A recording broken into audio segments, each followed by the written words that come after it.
everyone, and welcome to Talk Nerdy. Today is Monday, October 2nd, 2023, and I'm the host of the show, Cara Santa Maria. And as I've been mentioning, I've been traveling quite a bit. Actually am, I think currently, if my time travel calculations are correct, in the UK right now, where our next guest hails from. And I just wanted to make sure that I was prepared in advance and that everybody listening had access to new content while I was away celebrating the completion of my doctoral degree. So I've got a fascinating one for you this week. It's a little bit out of the ordinary for the show. I don't know, though. I was really excited to have this conversation. So I had the opportunity to sit down with Dr. Anna Ploszajski. She is a material scientist, an author, a presenter, a storyteller, and a comedian of all things, which is amazing. That's why it's just so much fun to have chats with her. She's interested in general materials. So, metals, plastics, ceramics, glasses, substances from the natural world. And she is super interested in engaging traditionally underserved audiences with material science and engineering through storytelling. And so this is why her new book is such a great amalgamation of her interests. It's actually, when I say new, I mean first. It's her very first book called Handmade, A Scientist's Search for Meaning Through Making, which is, part autobiography, part scientific storytelling, and a lot of interest and fun. So I am really excited to chat with her all about so many things handmade. Without any further ado, here she is, Dr. Anna Ploszajski. Well, Anna, thank you so much for joining me today. My pleasure. Thanks for having me. Of course. So we're going to be talking about your new book, Handmade, A Scientist's Search for Meaning Through Making. Is this your first book? It is, yeah. It's my first and only book. That's so incredibly exciting. Congratulations. Thank you. So I've been reading up on you a little bit, and I know that you do quite a bit of science communication, but your sort of academic area of interest was or is material science and engineering. So you do have a doctorate is that common to get? I guess in material science that's common, but is it common in engineering to go through to the PhD? Yeah, I'd say so. Material science is quite a funny area because it sits right in the middle of science and engineering. So sometimes we call ourselves engineers and sometimes we call ourselves scientists. It really depends who's offering the funding or, what hat we need to wear that day. Right. Yeah, that makes sense. So what did you actually study in school to get to that point? So my undergraduate was material science at Oxford University. It's a very, very small course. I think in my year, there were about 25 of us studying the course, which is pretty small.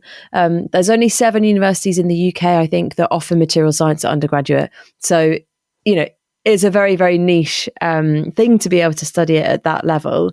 And then, I went on to do a PhD in it as well. And so I'm guessing that involves quite a bit of physics, engineering, and maybe even some chemistry. Yeah, I often like to describe material science as being in the middle of that Venn diagram, right? Engineering, physics, chemistry, because it's a really lovely mix of quite hardcore physics, quantum mechanics about semiconductors and why glass is transparent, lots of subatomic physics, materials physics. Then the chemistry comes in when we look at, obviously, the different types of atoms that make up materials, how they bond together, the periodic table, and how you can build up and design materials based on those building blocks from chemistry. But what I really loved about it was the engineering focus. So we always have a view on what is this material going to be used for, or what can we make? What materials should we use for this application? So I remember when I was an undergraduate, a lot of our labs were extremely practical. And for example, one afternoon we were tasked with taking apart a lawnmower and working out what all of the different components were made out of, and then trying to understand why they were made out of those materials. So very, very practical as well. And I think that really suited me, actually, to have the hardcore science and maths in there, but always with an eye on what are we going to use this for. So were you always like a tinkerer? Did you find that you were really interested in taking things apart, putting them together, trying to understand the properties of things when you were young? Like, how did you come upon saying, I'm going to study material science?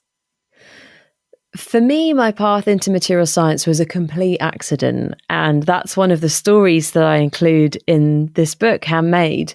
It was one of those just lucky turning points in life. I was going through high school, and actually, I wouldn't say that I was that kind of stereotypical kid taking things apart and tinkering and making things. I really loved all subjects at school. Like, I loved history and English literature and geography and science and maths.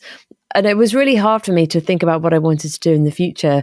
I particularly loved music. And when I was sort of 17, 18 years old and working out what I wanted to do with my life, I really considered going to music college to become a professional trumpet player. But wow. I parked that idea because my mum sort of said, well, you know, you can always play the trumpet as a hobby, but you can't really do science as a hobby. It's less easy to do that.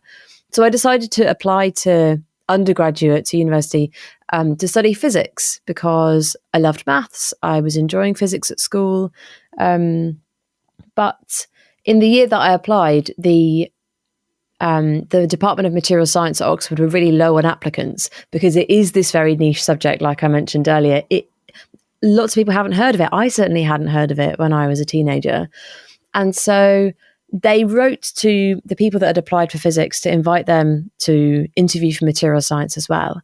And I took them up on that offer because it was like a free shot. Like, why wouldn't you try and maximize your chances of getting into Oxford?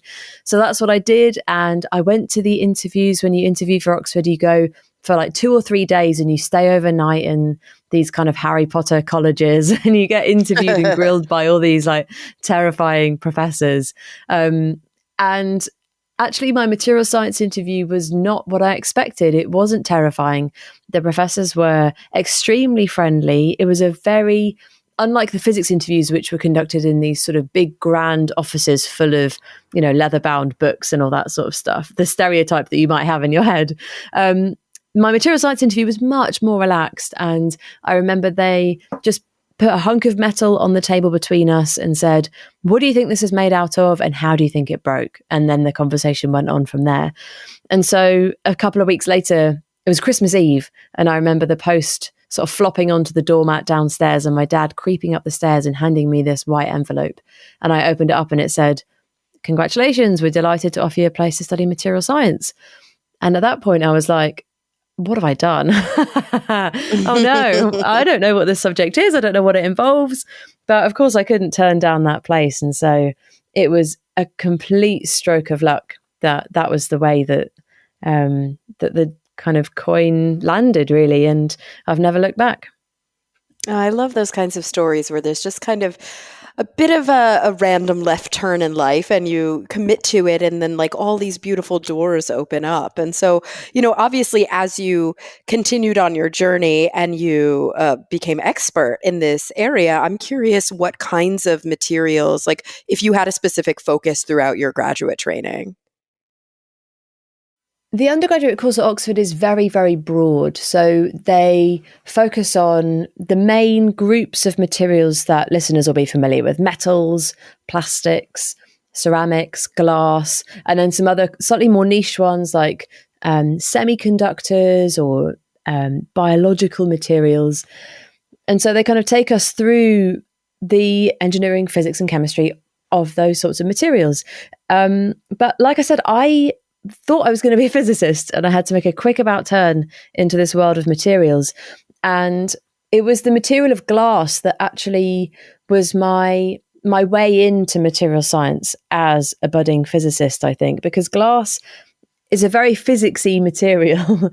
You know, its transparency and its optical properties have lots of really complicated maths behind it. The reason that glass is transparent is very, very complicated, to do with charged subatomic particles and electromagnetic waves and how those interact at the tiniest of scales. And so glass was really a lovely introduction point to how you can use science to understand materials and to use that knowledge to be able to engineer things for the real world.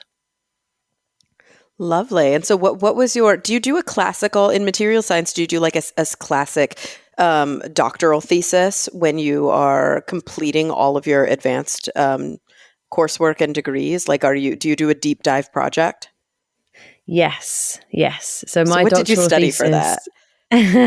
I was working on hydrogen storage materials, which are composite materials. Well, what I was working on was a composite material, which is a sort of family of materials, an approach of designing materials where you combine multiple materials together into a kind of super material. So listeners will have heard of carbon fiber reinforced plastic, for example, where you take very, very strong and stiff carbon fibers, you embed them in a matrix of very lightweight and moldable plastic. And what you end up with is a composite of very, very strong and stiff, but lightweight and moldable material.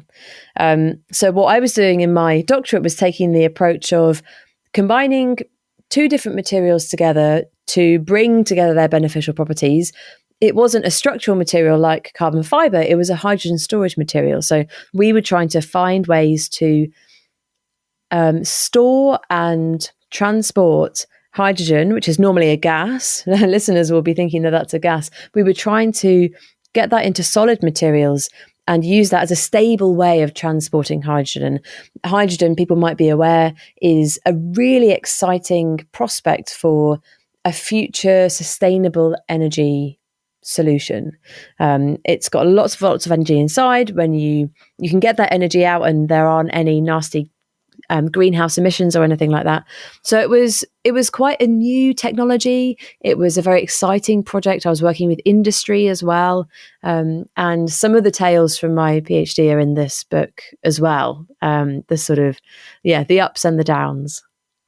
Yeah, and I think such an important thing to kind of understand one's origin story is then they continue on in their journey and their work, and of course, another huge part of this book is really this kind of quest to understand materials through the eyes and the hands and the experiences of those craftspeople who work with them, of those makers who engage with them, and I think I can't help but point to a parallel in my life. I remember when I was first applying for internship, it's a terrible thing, applying for internship in psychology in America. And you have all these essays and everybody has to write the same essays because it's this very, very structured match system.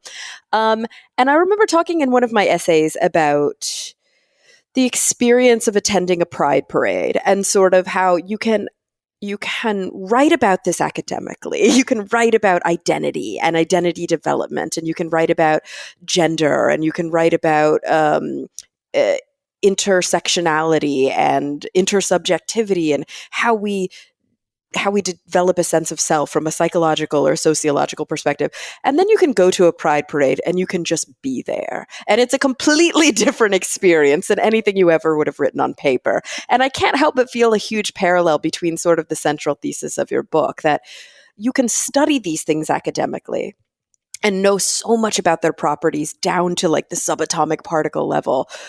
But you can also be somebody who has long worked with these things, and maybe you don't know exactly why why the viscosity is what it is, but you know it in your bones because you're a third generation craftsperson. Yeah, I absolutely love that analogy. I think that really, really resonated with me as you were describing that.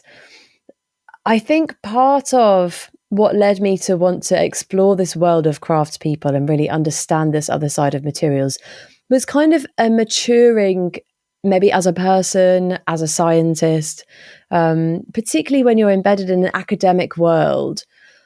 It's very easy to become blinkered, very laser focused on your particular area. And I think the more I studied materials, the more I got interested in science communication as well, and, started to be called an expert for the first time, the more I felt uncomfortable with this idea of being an expert, because I was aware of this hands-on side of materials, this craft side, this empirical knowledge that is out there of materials that I had absolutely no idea about whatsoever. And so, as well as that, when I wanted to write a book about materials, I didn't want to write a book from the perspective of an expert, which is maybe a bit of a funny thing to say because people read books because they're written by experts and people want to learn from them. But I felt, sort of uncomfortable with this idea of being the expert. And so I wanted to put myself in the shoes of a complete beginner and take my readers along with me. I didn't want to be kind of speaking down to them from my ivory tower and, telling them about materials. I wanted us to learn together from these other experts, from this band of craftspeople that I was lucky enough to spend time with. And really explore that experience together. Yeah, I love that. And so how did you decide sort of how you were going to organize this approach? Like, where were you going to go? What were you going to look into? Because everything is a material, right? So it's like, where do you even begin? Right. How do you choose just 10? Yeah.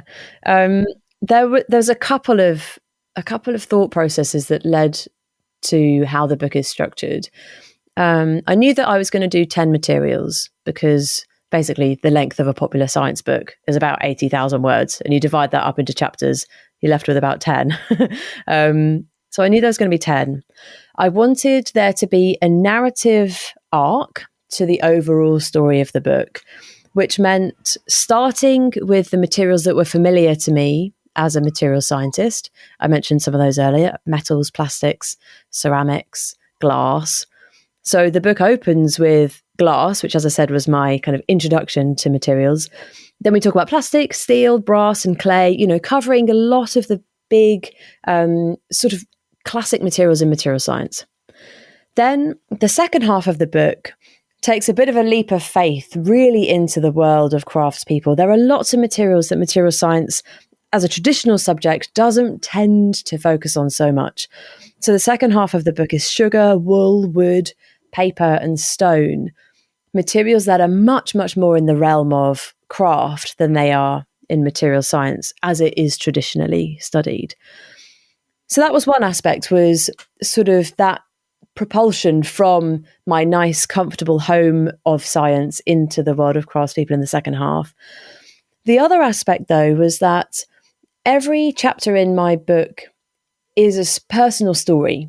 I wanted to use storytelling as a mode for engagement with my readers. And so every chapter is a story that isn't about science. It's about an experience or an aspect that I'm interested in. So, for example, my chapter on plastic is actually the story of my Polish granddad, George, and his kind of life story. And through that, I tell the story of plastic. My story about sugar is the story of the time that I attempted to swim the English Channel. So that's a journey story, a physical journey. And through that, we explore the material science of sugar. And so what I did, I wrote all the chapters as standalone short stories initially, not in the order that they actually appear in the book. Then once I had all of those drafted, I put the titles of those on Post-it notes and I stuck them behind my desk. And I had a look at what would be an interesting narrative to tell in terms of a personal journey with those personal stories. There were a couple of elements that I wanted to put right at the top of the book for various reasons. Glass comes first because it's about my experience as a scientist. It's about my journey into material science. So I wanted to put glass first because I'm kind of asserting my expertise at the top, kind of stating, here's what I know about material science. Plastic comes next because it's about my Polish granddad. I wanted to, people obviously see my Polish surname on the front of the book, and I wanted to be able to address that with them quite quickly. I used to do stand-up comedy, and that's a classic thing in comedy, that if there's anything notable about your name or what you look like, then it's good to get up front so the audience aren't worrying about that. So plastic came next, and then the sort of most dramatic chapters, clay and sugar, they come in the middle at the kind of dramatic climax of the story. And later on, I left certain chapters to slightly later. For example, my chapter on paper is my penultimate chapter, and that's a chapter which is about sexuality and identity. And I felt that I wanted to leave that to last so that my readers had a good sense of who I was. They trusted me. Hopefully they liked me by this point. And so they would so they'd be more likely to stay with me for that one, because it was a little bit of a risk, I felt. Not many people write about that sort of topic in a popular science book. So paper comes later, so that I give myself a bit of a chance to keep my readers reading, if that makes sense. Of course, and I think it's such an important conversation, this conversation about humanity and how it sort of dovetails with what we often think of, or I guess there's like a stereotype that's been developed, especially in the quote unquote harder sciences, computer science, material science, physics, where the conversations are often devoid of humanity. They're sort of presented as separate from the human experience. And of course, they are. All of these pursuits are done by humans. All of these ideas are ideas that human beings have been grappling with for really millennia. And so it's such an important conversation. But you're right. Unfortunately, I think a lot of readers are like maybe taken aback by it at the beginning. Like, you're going to talk about your identity right now. You're going to talk about your sexuality. Like, but this is a material science book. Yeah, absolutely. And I tried to write a book that I would want to read and that I would want to see on the shelves. And so I'm fascinated by biography and autobiography and the people behind the science. And so, I tried to be brave and, put a lot of identity stuff in there. And always making sure that with these personal autobiographical stories that run through the book, always making sure that the science is in there because it's part of the plot. I never wanted any of the science in there to be a kind of, here's a fun fact, by the way, did you know? Because to me, that's not good. I put some sugar around your medicine. Yeah, exactly. Yeah. Exactly. So I wanted it to always be plot driven. And I had to catch myself a few times when there was something that I felt was, scientifically interesting, but that actually wasn't relevant to the thing that we were making at the time, or, it wasn't actually part of the narrative. So I always tried to make sure that the narrative came first and the stories came first. Again, so that my readers were entertained as well as informed.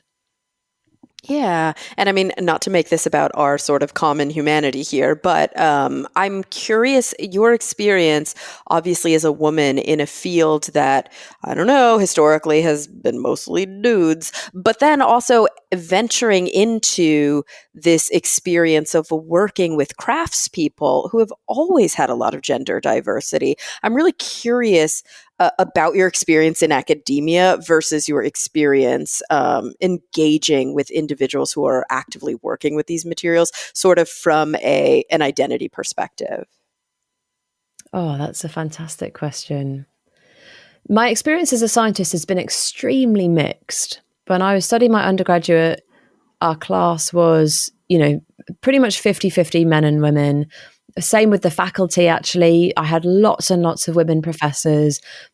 It was a really sort of diverse place to be. And to my knowledge, I don't think I experienced any sexism whatsoever at that time.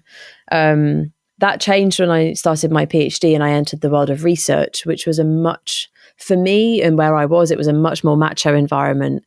It was a much more hostile environment. And I tell this story in the book, in the chapter about clay, sort of experiencing sexism and bullying to the point that I was very isolated. It became an exercise in survival, getting your head down, getting the experiments done, writing the thesis and getting out of there as the kind of ticket to escape, if that makes sense. And so, but then after that point, I went on and I did a couple of postdoctoral research posts in the Institute of Making, which is an amazing place, which I describe in the book, which is full of joy and diversity and interest in materials and all these different interesting people, historians, anthropologists, architects, material scientists, all with a real passion for materials. And so that was an absolute joy to work there for a few years. So it's been a real roller coaster, I would say. And then stepping into the world of craftspeople, in a way, it felt quite familiar because I felt like an outsider in my PhD, you know, in this hostile environment. And so I was quite used to being an outsider again when I kind of stepped into the realm of the craftspeople. They were much, much more welcoming than my other scientific colleagues. But there's definitely an interesting gendered aspect to craft. And I write about elements of this in the book as well. You know, there are some crafts like metalworking, like ceramics and glassworking, which are still relatively male dominated. But I wanted to explore that idea of it. So in my steel chapter, I meet a woman blacksmith called Agnes Jones, who's based in Glasgow in Scotland. And I spend the day with her, sort of smashing hot pieces of metal together. And I asked her about her experience of, you know, being in the gender minority as a blacksmith.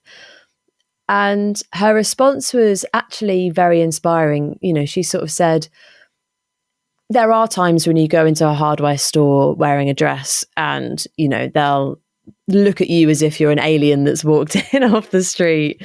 But there are other times, you know, when you get amazing opportunities if you are a bit more of a unique person in that world.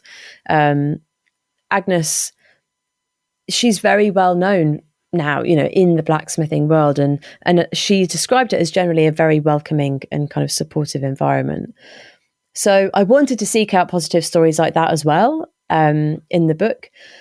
And then there's the other side of it, though, which is that sometimes the world of craft is seen as maybe potentially more on the feminine side, sort of women's work, particularly when we get to materials like wool, paper. These are materials that have traditionally been in the realm of women. The term spinster means like a single woman who spins wool in her home to make money. And so these themes run throughout the book, and it's impossible not to, right? Like if you're a women scientist, you're always going to see the world through a gendered lens. And so, yeah, it's all in there. I try not to make it kind of emphasize it too much too often, but there are those sorts of themes in there which, when I think about the sorts of readers that I really hope will engage with this book, they are people who maybe don't fit the stereotype of readers of popular science. Yeah. Yeah.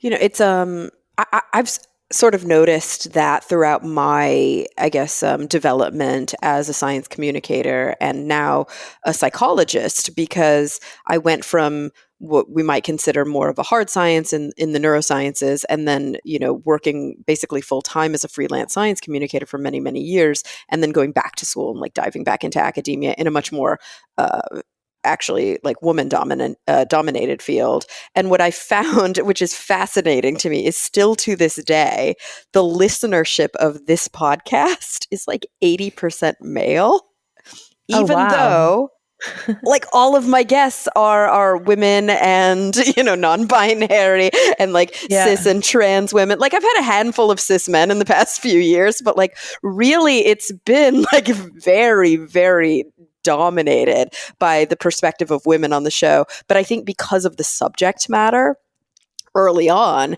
that was sort of the stereotype, and that's sort of how I mapped onto the podcast world. I think also early on, podcasts were very gendered. Like it was, there were just a lot of men listening to podcasts early on. But I've been amazed by how these efforts, I'm still got a predominantly male audience. And like, honestly, I'm not that mad at it because I'm like, cool, listen to this message, guys. I think it's important. But it's fascinating to see how these, I don't know, these interest areas, these patterns, I guess, of like media consumption what those sort of gender lines are in them. I don't know. There's probably some cool sociology study to be done there. Yeah, So yeah, 100%. I love that you've sort of ventured into those conversations in like what has been historical. How are we seeing these changes now? And I can't help but ask, and I know maybe this is like kind of a silly question, but when we think of material science, or when I think of material science, I think of kind of like, I don't want to use the word pure. I don't like that word. And I think that's not getting to the point of what I'm trying to say. But um, uh, homogeneity, like a material, right? And you even broke up your chapters in that way. Like this chapter, we're going to be talking about paper, and this chapter, but like most things in the world now, at least maybe not historically, but now are made up of lots of things, right? Like we are a culture of mixed materials. And so I'm curious about that relationship between the deep dive into an individual material and the craftspeople who work with like who are very good in sort of one area, but of course then they, to finish their products, very often are mixing materials. That is such an interesting insight. Yeah, absolutely. We So in material science, there's various kind of levels or approaches that we look at stuff. You're absolutely right that there is a kind of puristness. That's not a word. There's a kind of purist approach, which is, we're just going to look at this this one material on its own, and we're going to understand its materials properties. We're going to characterize it. But of course, I suppose that's when the engineering comes into it, which is that in almost every case, a single material on its own can't be used for very much. Most of the time we have to engineer this stuff into useful things, which means often combining them together. And I think that really taps into the next level of complexity in terms of what materials mean to us now and what our materials say about us as a society, which is our tendency to overcomplicate things. Or kind of, if you look back at the kind of traditional way of working, most things were made out of a single material, right? A wooden spoon, a cotton textile anorak, a paper book. Whereas now we have Kindles and we have, electric lights, and we have all sorts of things that are so incredibly complex that we lose that insight into how they're made, I guess. Yeah, I And think that was even something. things that we think of as simple, like clothing. It's rare, I think, to find an article of clothing now that doesn't have mixed materials. Like we don't have a lot of, you may have sweaters in your closet that are just knitted sweaters and they're made from wool fully, but then we've also got buttons and zippers and, all sorts of finishes and fixtures, even on something that we think of as being maybe a little bit more, I don't know, rustic. Yeah, definitely. And I think that was something I wanted to learn about from, the craftspeople, is kind of getting back to this wonderful skill set, this wonderful kind of skill set of hand skills that have been passed down by the generations, in some examples in this book, for thousands of years. And that to me is a very important thing for us to hold on to as we go into the 21st century and we are encountering problems of overconsumption, of waste and pollution, of climate change. We are losing sight of how we should be using materials, and that's before we even get into which materials we should be using. It's the crux of the matter is how we are using these materials, and appreciating how they're made, I think, is the first step to appreciating what this stuff is. When you make something yourself, this is what I found going through these chapters, when you make something yourself, it takes on a whole new level of value to you. Even if it looks like quite rubbish, even if it looks, it's a wonky mug, or it's a like very shallow wooden spoon, or, whatever it is. But you've made it, you've put that time into it. You can see those maker's marks that mean something, and they tell a story about your time honoring that material and crafting it into something. And of course, in today's modern world, we're very, very detached from where our stuff comes from and who made it and how it was made. Often it's, not even a person making this stuff anymore. It's all automated. And so it makes sense then that we don't have a sense of value of what this stuff is really worth, financially, personally, spiritually, however you like to think about it. And so, of course, we have a problem with waste. Of course, we throw away all our stuff because we don't have that sense of nurture and value and an idea of the full story of that object. And maybe if we did, we would value it a little bit more highly. I agree. It's funny when you think about, my mother and I were very, very different people. She keeps everything and like her house is overwhelming to me and she has too many boxes and too much stuff, and I am like, I hate clutter and I hate tchotchkes, and all the surfaces in my home are quite clean, and I've got maybe one or two boxes in a closet somewhere of like older things that I'm being nostalgic about, but not much. And I think about the things that people can't get rid of, and they're often not, I don't want to say useful materials, but they're often like trinkets and historical figures, photographs, or maybe sometimes like old blankets and clothing and things like that. But I think of them as like, very often they're tchotchkes.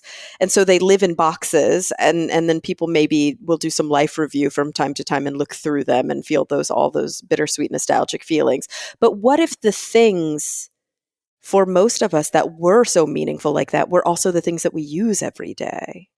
Like, I think about my home. I've traveled quite a bit, and I'm quite lucky that I've traveled quite a bit. And one of the things that I love to do when I travel is go to like craft markets and see local artisans and what they're producing, because I think it's a massive reflection of their culture. Most of the times they're using local materials.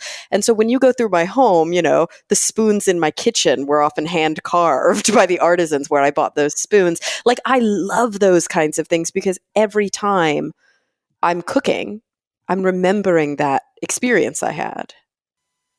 Yeah, that's it. And I think that's what I was trying to get the essence of when I gave my book its subtitle, A Scientist's Search for Meaning Through Making. It's that appreciation of the meaning of stuff, and how it's bestowed upon those materials by the making process. And that's the missing factor, I guess, in a lot of scientific study, in a lot of science itself, in material science, is the human aspect, is the hands that are doing it, the hands that made it. So that's why I wanted to try and get back. Yeah, it's fascinating to think about, like, if you were to survey a bunch of scientists in let's say in the lab about those very questions, there may be a big disconnect. But then on the flip side, when you went and visited so many of these artisans and worked side by side with them, when you asked them about fundamental scientific processes, about why their materials had the properties that they had, what were the kinds of insights that you got? And these are most often people who are not trained in the sciences. So they've been working with these materials sometimes their entire lives or through multiple generations, but they didn't take a course in the, physical properties of the materials. So what kinds of insights did they have into the actual science? That's a really good question. The one that springs to mind is Agnes the blacksmith, because she was describing to me as we were heating up this bar of steel in her forge, these places where blacksmiths work have to be kept really dark because blacksmiths understand the temperature of their materials by the color that it glows when it heats up. And, scientifically, I understand all of the origins around this, property of when things get hot, they glow, and it's all, it's because of atoms and waves and vibrations and energy. But for Agnes, what it means is malleability, softness, shape, pliability, the feeling of how it feels in her hammering hand, in the hand that is bending the steel round, a hard metal post. It's about feeling, it's about the senses, it's about sight, it's about sound, it's that kind of visceral, in the moment stuff that's what it means to Agnes. Similarly with glass, talking to glass blowers, when you heat glass up, nothing visual changes at all. You can only understand how hot it is by the feeling that it gives you, the resistance that it gives you or not, when it becomes runnier and runnier when you heat it up. All of these sensory experiences of materials get completely lost when we only study them on the page, when we only study their atoms and molecules.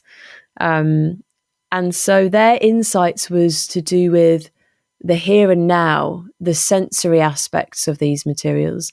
And I remember I did sometimes grill my craftspeople to try and understand the scientific origins of things, for me to try and understand the scientific origins of things.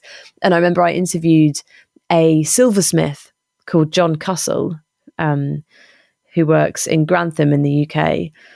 And I was asking him about the process, which in material science we would call cold working, which means you're working with usually a thin piece of metal at room temperature. You're not heating it up to make it softer, but some metals like silver are pliable enough that you can do that with simple tools at room temperature. But when you do that, there's a cost to it. And that cost is that the material gets harder and more brittle the more you move it at room temperature. If you have ever, bent a paperclip back and forth a few times, eventually it becomes brittle and it snaps. And this is this process of cold working. And I was asking John, about his processes and about his tools and how he works. And he described the reason that silver gets harder and more brittle when you cold work it is because the atoms are getting angry inside. I love that. And I loved that as well. And that really made me appreciate the use of language around materials, the understanding of materials. He knew so much more about silver than me. And his description of these angry atoms inside, it made total sense that, they stopped wanting to move as much. They were, not being as compliant. And then the way to make them softer again is to heat up the material. And it was just such a lovely reminder to me that, which I knew to be the case from the very beginning, which is that, these craftspeople are the true experts in their particular materials. And so that was what I was trying to get from this book, was an opportunity to learn from them. Oh, it's so lovely. I'm curious. There's so many stories here, and there's so much to unpack. But when we think about sort of the big picture and your experiences in basically having those experiences, then to write this book, and that deep, I guess, comparison of the qualia, the qualitative experience that you were often hearing about from the craftspeople themselves, and then the quantitative experience that is often documented within the more academic inquiries. And of course, that all things are both qualitative and quantitative, and we need both of those conversations to have a pure description, I guess. I'm curious, is there anything that we haven't touched on in our exchange thus far that you would be like remiss that we didn't talk about on the show? Like anything that the listeners definitely need to hear before we move on to my final segment of the episode? Oh, that's a lovely question. Thank you. I suppose what I'd like listeners to get a sense of is that what I'm trying to achieve with this book is a sort of mirror. What I want is for all of my stories with materials are just one person's experience, one person's journey. And through these autobiographical stories, I've tried to show that materials are so important to our everyday lives. They're so important to who we are as people. They say everything about who we are as a society and as individuals. And through those stories, that's what I wanted to show and find meaning in. And what I would love is that by the end of this book, by the end of our conversation, our listeners or, the readers of this book will start to reflect on the meaning of materials in their life as well, and start to see things from a different perspective, or, even just feel inspired to pick up making something. Doesn't have, you don't have to become a master wood carver or the world's most amazing knitter, but just to have a go. I think I was always someone that was sort of rather scared, I think, to be creative and to be expressive with making things. But to be brave enough to fail and to be brave enough to try, I think those small journeys in making can tell us a lot actually about how we might be living our lives as well. So I hope that this book will, inspire people maybe to rethink their stuff and to rethink what making means to them.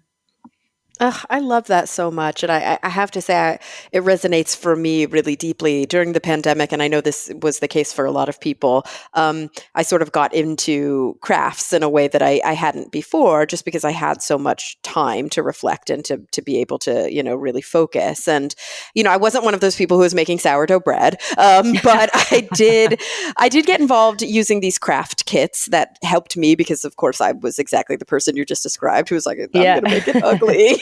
So like I had these very good step-by-step instructions with all of the tools. And I learned very quickly the things that I enjoy doing more, like beadwork, or I like kind of the kitchen chemistry stuff. I love making bath bombs and shower steamers and things like that. And it was really fun. And then the things that I like didn't enjoy as much, which always required like coloring within the lines, which I'm just not very good at. And so, it's like, I do think you learn a lot about yourself, and you learn, you also can engage in this deeply sort of mindful, reflective practice. Like, I am a person who knows how to make, how to knit scarves. That's it. I know how to knit in a straight line, a certain number of stitches, and I can knit and I can purl, so I can make patterns. But beyond that, I have no interest in making sleeves or knitting in the round or like adding any sort of embellishments. And I know I probably could learn those things. It's not like beyond my comprehension, but that is the extent of the mental energy that I want to dedicate to the craft. And it serves a purpose for me, and I really like it. And that's okay. Absolutely. I think, that's the thing. I'm curious about your experiences like that. Do you have the things that you do, but you don't do well, but you still enjoy doing them, or you do them just well enough and that's okay for you? For me, that's definitely ceramics and pottery. I've spent a lot of time sitting, with my knees either side of a potter's wheel, throwing wobbly lumps of clay around, to mostly like just plain failure. And sometimes you can lay aside your perfectionism and, not throw the thing straight into the bucket of water that will make it all recycled. And sometimes you can spend hours, binning thing after thing after thing and just never getting it quite right. And learning how to fail, I think, was a very good lesson for me in making.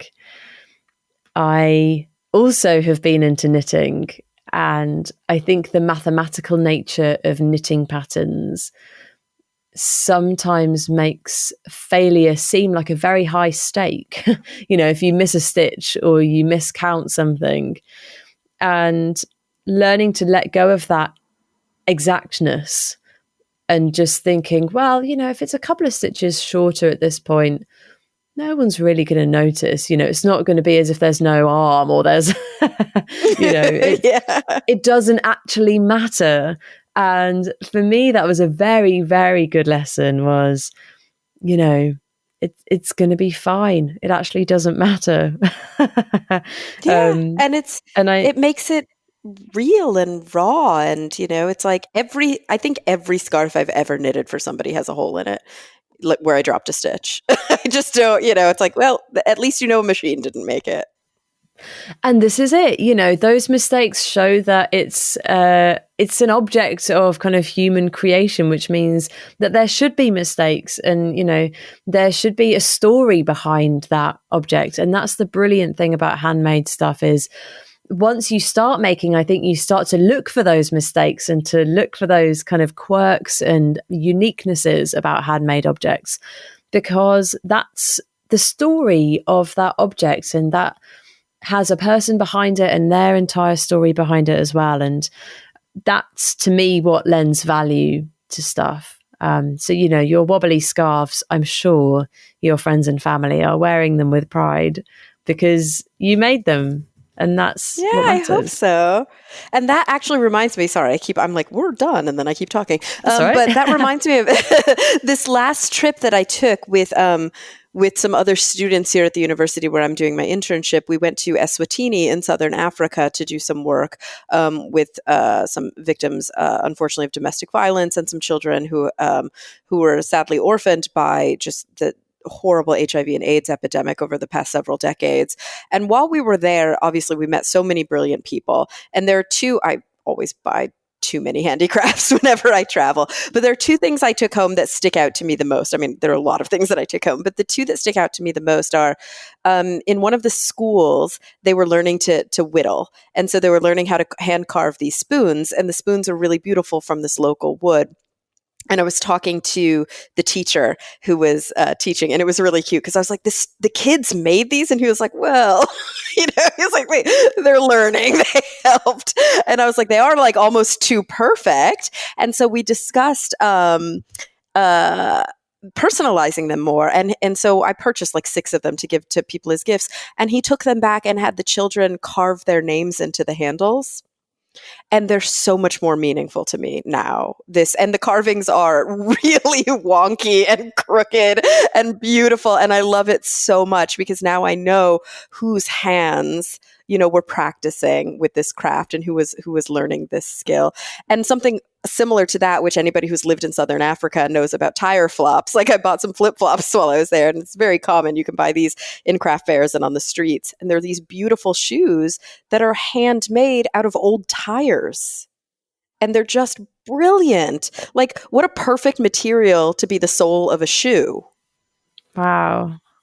And I just love it. I love it. You can see the old tread on the tire. You can see the wear and tear of it. And it's like, to me, it was such a, oh my God. And even to you, I heard you're like, wow, but it's super common in Southern Africa to recycle these materials this way. It's like, these are things that we can be kind of, I guess, adopting and improving, like, so that, as you mentioned before, what an important point, this like cyclical nature of materials, that they still have life in them and they can be used in a really creative way. Yeah, absolutely. And that is an absolutely learnable skill. As somebody who started my making journey as the least creative person on the planet, we all have it in us, even me, even you listeners as well. It's innate. And if we've been put off, it's because of something that probably wasn't even our fault. So, yeah, if you take one thing from this, it's give it a go. Yeah, think twice before you put that thing in the trash, in the bin, and see if you can give it a new life somehow. I love that so much. Well, Anna, listen, I always close my show by asking my guests the same 2 questions, and they're pretty big picture questions, and I'm always super curious how they're going to come about them given their personal backgrounds and experiences, and also the area where they have their expertise.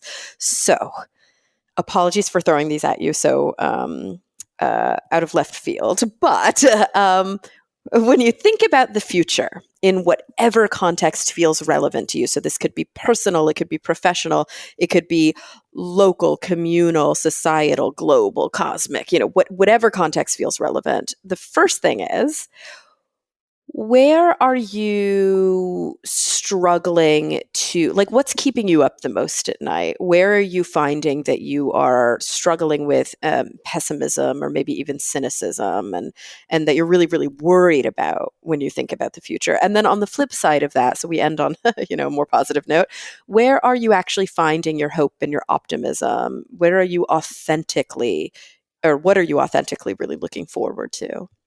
Wow. Okay. Evil. Huge questions. Some Yeah. would say evil questions. I will respond to this as a material scientist and a person. Obviously, the two are not mutually exclusive. I think what's keeping me up most at the moment about the future, looking to the future, it's got to be consumption and sustainability, climate change. It's got to be our complete absence of sort of caring about what we are doing to the planet, the enormity of the problem. I think that enormity is what's keeping me up, is the sort of runaway train that I feel we find ourselves in currently. And so as a material scientist, I sort of wonder where I can maybe seek to help find solutions to this. And we've talked a bit about this already, but it's what I want to do is to find a way to communicate to people that the way that we live now is unsustainable, but it doesn't have to be the case. And it hasn't been the case for the vast majority of human history. It's probably within the last 100 years that we've really accelerated in our complete unsustainable consumption of the world's resources. So if we can find a way to start to cycle back on that, start to reverse that trend, and start being mindful about what we're consuming, material wise, energy wise, all of it. If we can do that, I think changing our attitudes, changing our minds, I think will be the biggest hurdle to solving climate change. But I also think it is theoretically possible because we've done it before and we've done it throughout history. So that's what's keeping me up. What's giving me hope is that I have a hope that one way of doing that, one way of changing our attitude, is through story. And in the last few years, I've become fascinated by this tantalizing idea that the power of stories can actually be powerful enough to change people's attitudes and minds and behaviors. And so I'm currently really excited about that prospect of learning much, much more about how stories work, about global stories, about different storytelling traditions, about how we can use story as a vehicle of, for me, communicating science in order to bring it to people who wouldn't normally be exposed to science and engineering. And I know that's obviously what you're doing here as well. And I'm very, very excited to delve into that, to learn a lot more about storytelling and to see how I can use it to maybe do something good in the world. We'll see. Oh, I love that. Well, everyone, the book is Handmade, A Scientist's Search for Meaning Through Making by Dr. Anna Ploszajski. Anna, thank you so much for spending time with us today. It's been an absolute pleasure. Likewise, same here. It's been really lovely to talk to you. Thank you. And everyone listening, thank you for coming back week after week. I'm really looking forward to the next time we all get together to talk nerdy.